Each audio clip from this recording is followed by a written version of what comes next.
It's time for Stars on Sports, a podcast radio show dedicated to sharing stories about our athletic program at Lansing Community College. LCC Athletics has a strong tradition. 23 national championship wins. Over 170 All-Americans. 19 MCCAA All-Sports trophies. Stars on Sports will introduce you to individuals that have contributed to our program's success and give you the backstory on what it takes to develop it. We'll also dive into and break down the topics and issues facing athletic departments across the nation and right here at LCC. This is Stars on Sports.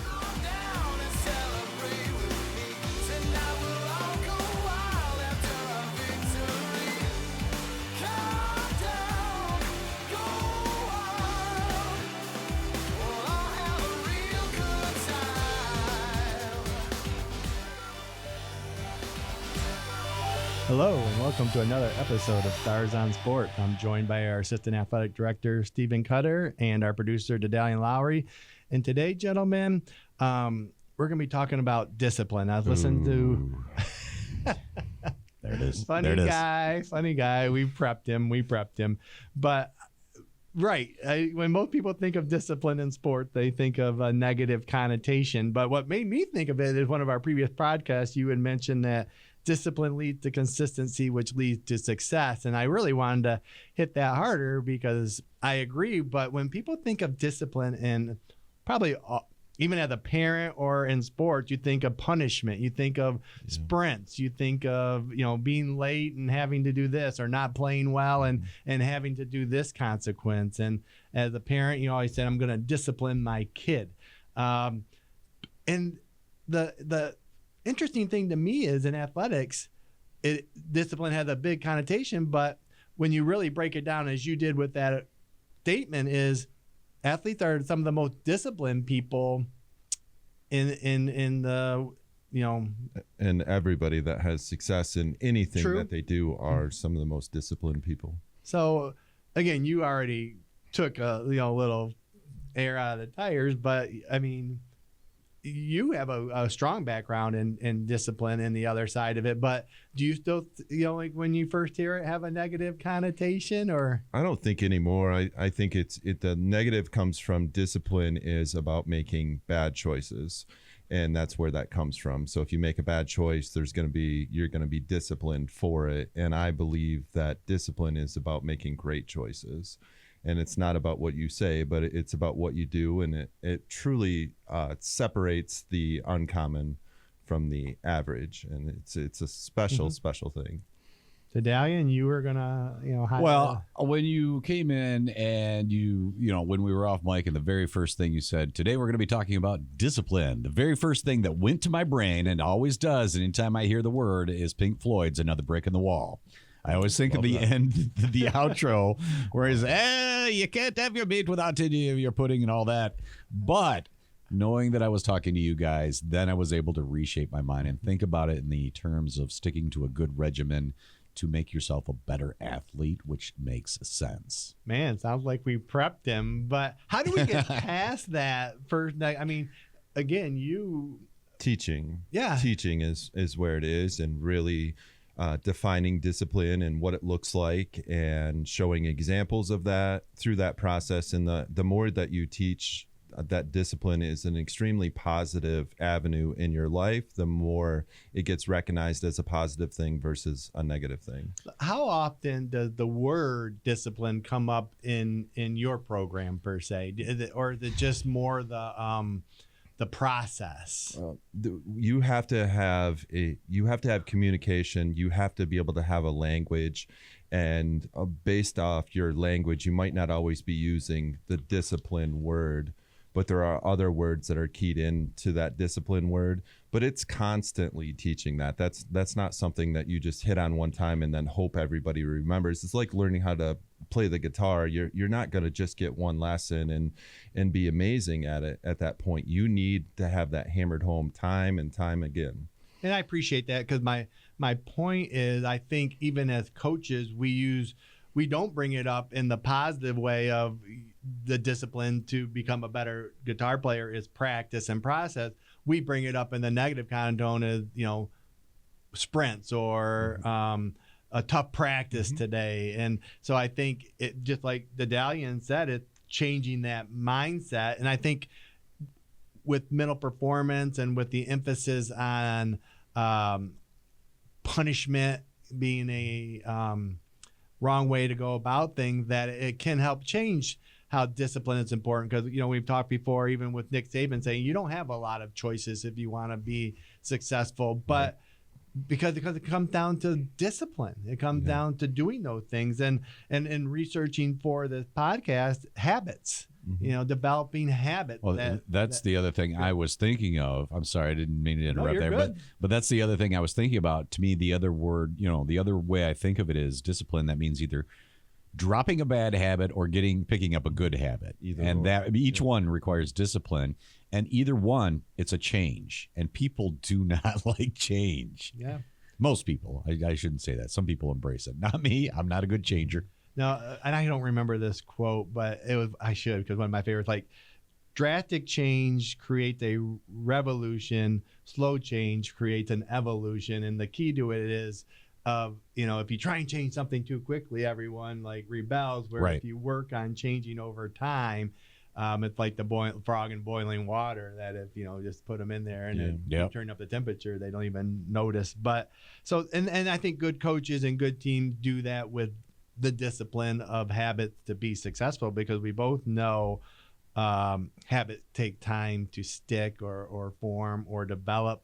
I always thought it was a 3-week thing, and I don't know where I learned that, but we've talked about hours before. Looking here, there's a 66-day thing, but having said that, it's still developing those good habits every day, and it takes discipline in a positive way to do that, because I think that's what you were talking about, is that's what leads to consistency, are those habits, and then leads to success. And discipline really is a non-negotiable, and it doesn't really care about your excuses or your feelings. And if you think about in the world of sports, or in our world here or anywhere else, you've got a lot of people asking how are you feeling, and you can do amazing things when you feel terrible. You're still capable of that. We've seen that in the sports world. We've seen that in real life, where you're maybe not on your best stuff, but you're still able to produce, special work. You're still able to show up. And then that's where discipline really, just like I said, is it's a non-negotiable. And if you can incorporate that in your life, you're going to see more success, and it's not going to come out of the microwave immediately, but you start stacking those bricks, you start seeing the positive things that do happen. And bricks are a big thing, and we've talked a lot about that, is when learning about discipline and building habits, starting easy.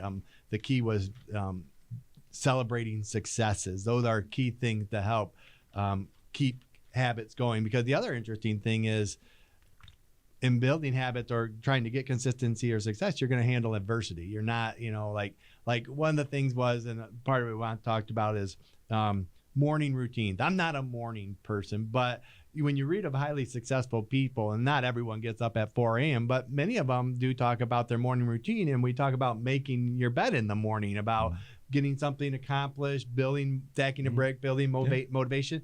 But having said that, out of a 7-day week, there might be one day you didn't make your bed, and don't dwell on that, but make sure it doesn't happen the next day, or building those bricks the other way. Does it count if you make your bed in a sloppy manner? Because that's what I do. I mean, I wake up and I make the bed. I'm like, I gotta go. The Daedalian, how you do anything is how you do everything. We've talked about that. All right, before. fair enough. I will take more care with my bed making. I think either you control your discipline, or your lack of discipline will control you. And a perfect example when I read this is brushing your teeth. I mean, you do that every day. That's a habit you do every day, that you have a trigger. You do it and you feel good after it. If you can get to making your bed that same way, then you wouldn't want to miss making your bed, like you wouldn't want to hopefully miss brushing your teeth every. Those are easy wins. And that's kind of what you're looking for, is to be able to start your day with some easy wins, because everybody's days are going to have some heavy backpack carrying time. So you look to get those easy wins out of the way right away. So you're saying afterwards I need to celebrate once I get done making that bed. Yay! Self-talk, just a little bit like +1. There's a great start to the day. That kind of stuff that goes a long way. Just because the internal stuff in your brain typically is spinning a lot of negative stuff, and it's been spinning that. It spun it yesterday, and it's been spinning it for a long time. So self-talk is very important. I think it's very important. I've told you before, if I ever do something hard, I'll leave and go like this, or I'll give myself high five. There's been studies out there of how in sports, how contagious just giving high fives of having contact with someone else in a positive manner can really help. Touching in general. There's a lot of stuff about teams in halftime speeches and stuff, how impactful halftime speeches can be if you can get a team surrounding each other, arm in arm, how impactful just the touch is. Back again, I'm not a morning person. Are either one of you morning people? Through discipline, because I would not call myself a morning person. But I think again, when we met, you probably weren't as much. But over the last couple of years, you've really changed your schedule to do that, and so it can happen, and it's hope things to work out well. And again, it's sad because I was on vacation last week, and we would get up every morning at 6 a.m. to see the sunset, and I was fine, or sunrise, but why do I come back and then want to sleep into 7? Right. The motivation of, getting a great picture and celebrating today, which motivation is another thing that gets confused. Short term. It is short term. Yep. Temporary and unreliable. Where extremely discipline helps overcome that. And again, it's just more that sustainable method. But the other interesting word that comes in with discipline that isn't probably generally associated, but we've talked about before, is procrastination. How that can lead to a lack of discipline. And we've talked about the negative connotation of procrastination before, and how it even can be a positive thing. But in regards to discipline, you're pushing off that task or habit that you need to do. So understanding that and knowing that, I thought, was also an important part of discipline, because again, we've talked about procrastination in a positive way in the past before. But mental toughness is another big thing that helps with discipline. The other interesting thing I thought that was telling was, when most people think of positive discipline in athletic, they think of fitness, like a fitness routine or working out on a regular basis. And I thought that too. One that led up to me that that's again the having the discipline to work out every day, or going to a gym in the morning. So but that is discipline. That is, that's one aspect of being a successful student athlete is working out and being disciplined. But it lends to the time management, another important part of that. But back to motivation, self-control.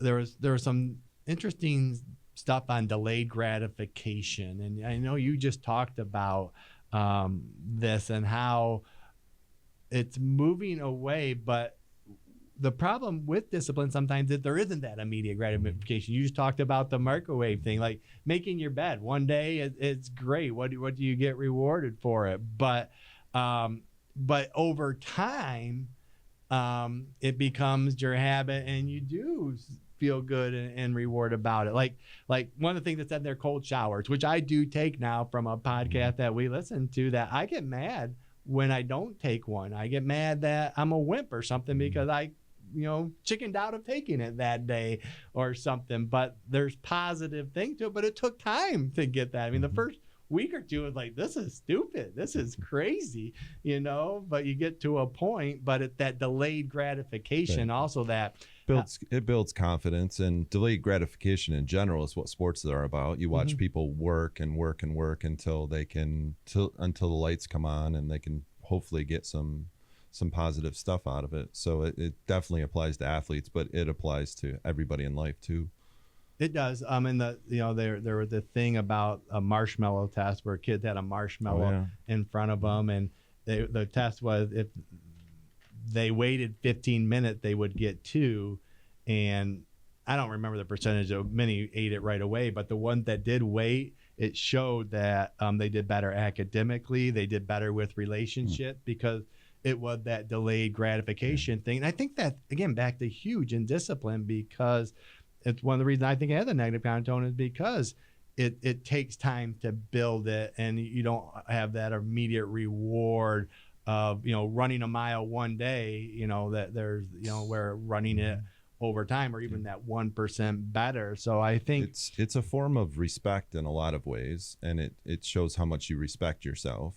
And that's what it's not total respect, but it is definitely a form of respect when you think about it like that. Yeah. And so then the last thing that I wanted to hit, well, there are two things actually.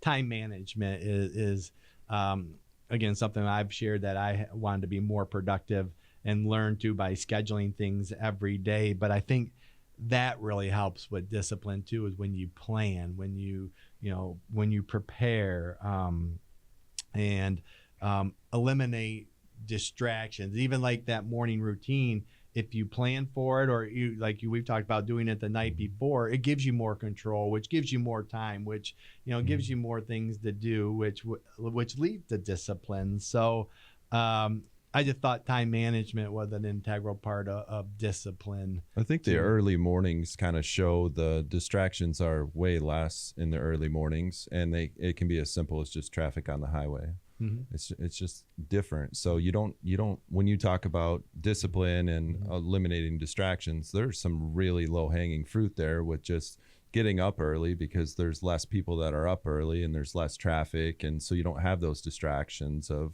what you might have in a normal day, and therefore you're able to do whatever it is that you want to do to help yourself get a little bit better, whether that's just preparing for your day, preparing for the time that you're going to be in the office, or whatever it might be.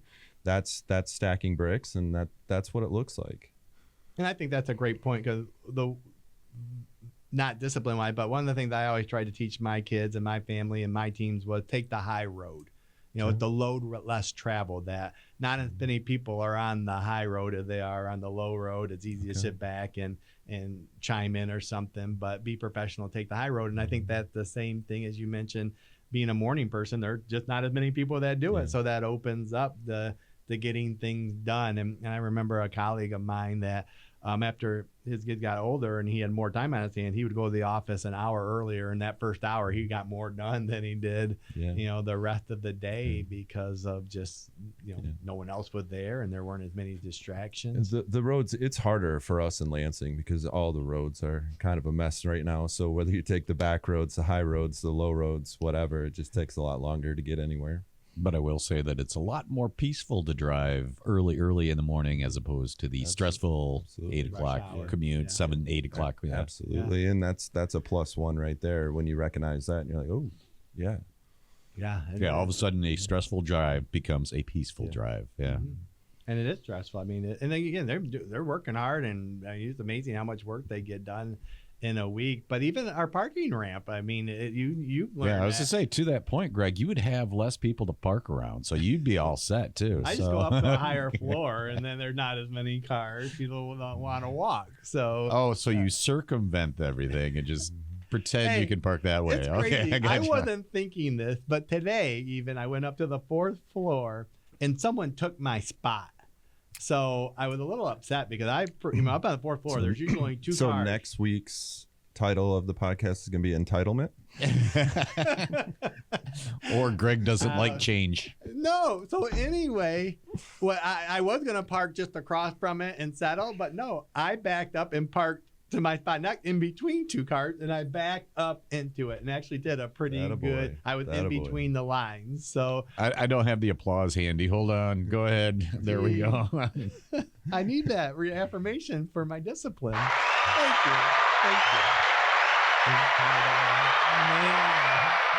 Nope, I adjusted. That was my point, and I still backed in when I was going to just settle for pulling up in the middle spot. So, but which leads to another part of discipline is accountability.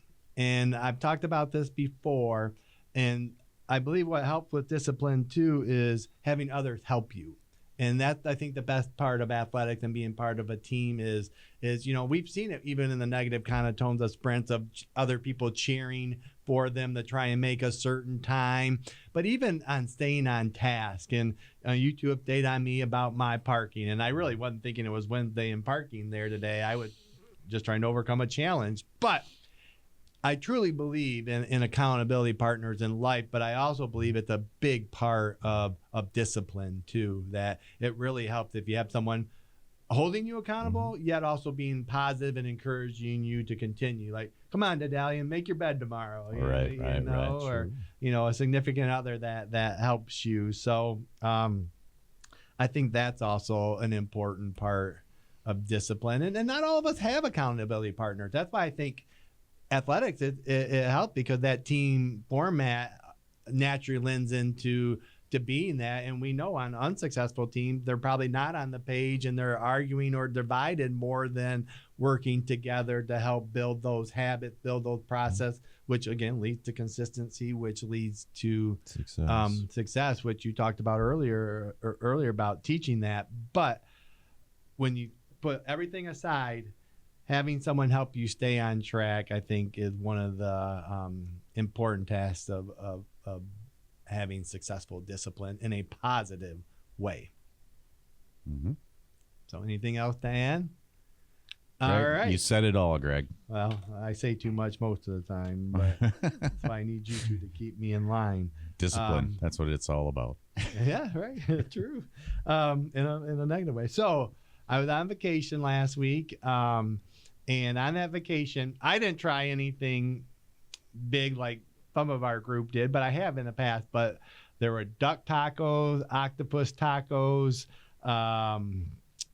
There was something else too. Oh, grasshoppers. Where were you at? I was in Mexico. So Okay. we went to our daughter's a senior, so a group of students and their families went on spring break. Interesting dishes. Very interesting. And my wife had gone there before, and I did try a cricket before, but it was breaded, and Wow. it didn't taste too bad. These grasshoppers were like cooked grasshoppers. So my question is, what's the most bizarre food you have ever? I wondered if we were going to go there. Yeah. I don't think I could even remotely come close to anything like a grasshopper or anything else. I think mainly because I've learned about discipline and basically the ability to say no. Right. Hey, some of these are delicacies in these countries, but that's fine. Right, but our stomach, and again, some of them people didn't respond well to eating these. But you did or didn't try? I didn't try them on this trip. You didn't try any of this. Not those three, but I had before. I had a cricket before on one of our previous trips. That'd probably be the most bizarre. I'm pretty strict too on my food regimen and keeping things. So nothing super bizarre for you, Steve? No. All right. Well, the bizarrest, I wouldn't call it bizarre, is alligator. Okay. Mm-hmm. Yeah, that would be alligator bizarre. bites. So I wasn't impressed. I would never eat it again. The It was people, very rubbery and kind of gross. I didn't think duck was that extravagant. I think American society has eaten duck. The octopus, they thought that was pretty fishy from the people I talked. And the grasshoppers tasted like grass, they said, and weren't real. So you didn't try any of it, and you've never tried any of it before? I had a cricket before. Oh, you did try a cricket before. With my wife on a previous trip. That would be the most bizarre Like thing. chocolate covered? I'm not even a or- calamari guy, you know. I'm not a fan. So chocolate covered cricket? What kind of cricket? it was a breaded cricket. Oh, it was so breaded. It didn't really taste, I mean, the bread drowned it out. Had some it was had some crunchy. crunch no matter what. It did, though. Yeah. It did have That's what I that. hear. Cutter's over And that's there what I'll saying- always hear because I'll never try it. Cutter's saying I didn't have discipline. Thanks, Cutter. I Thanks. agree. My accountability partner. So, okay. You need to do a grasshopper pizza for him sometime, and then There you go. give it a Yeah. shot. Good cause. Yeah. Grasshoppers on our pizza. That sounds great. So, but until next time, go Stars.